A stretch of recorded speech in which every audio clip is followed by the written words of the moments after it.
हृदयको कुरा त बुझ्दैन रन्जु, प्लिज। हेर, मैले घरमा शुद्ध कुरा गरिसकेँ। बुवा त एकदम दङ्ग परिपक्ष्या छ।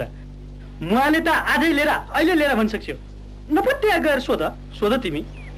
हेर, यदि तिमीले मान्दिनौ भनेदेखि मेरा आफन्तको अगाडि, साथीहरूको अगाडि कत्रो बेइज्जत होला। कमसे कम अरूको इज्जतको पनि त विचार गरिदेऊ नि यार। मेरो विषयमा चाहिने नचाहिने हल्ला गरेर हिँड्नलाई तपाईँलाई के मतलब त? मैले कहिले तपाईँसँग प्रेम गरेर? तिमीले मलाई प्रेम गर्यौ भने हल्ला गरेको छु र मैले पो तिमीलाई प्रेम गरेँ भने हल्ला गरेको छु। हेर रन्जु, यदि तिमीले मसँग प्रेम गर्नौ भनेदेखि म त्यो क्याम्पसको गेटमा अनसन बस्दिन्छु, पोस्टर बनाएर टाँसिदिन्छु क्याम्पसको भित्तामा। रिसाउ खुसाखुसो। म पनि जुत्ताले हिर्काइदिन्छु तिम्रो टाउकोमा। के रे, जुत्ताले हान्ने रे? ल गाह्रै पर्ला। हेर, यदि तिमीले जुत्ताले हिर्कायो भनेदेखि त्यो जुत्ता टिपेर म पनि त्यो पोखरीमा फ्याँकिदिन्छु। मान्छे चिना छ हामीलाई। ल त फाल त। ल तिम्रो पनि तागत छ, ल हान त। म हान्न सक्दिनँ भन्ठाने। सत्य फ्याँकिदिन्छु है, म सत्य फ्याँकिदिन्छु। के म हान्न सक्दिनँ भनेको?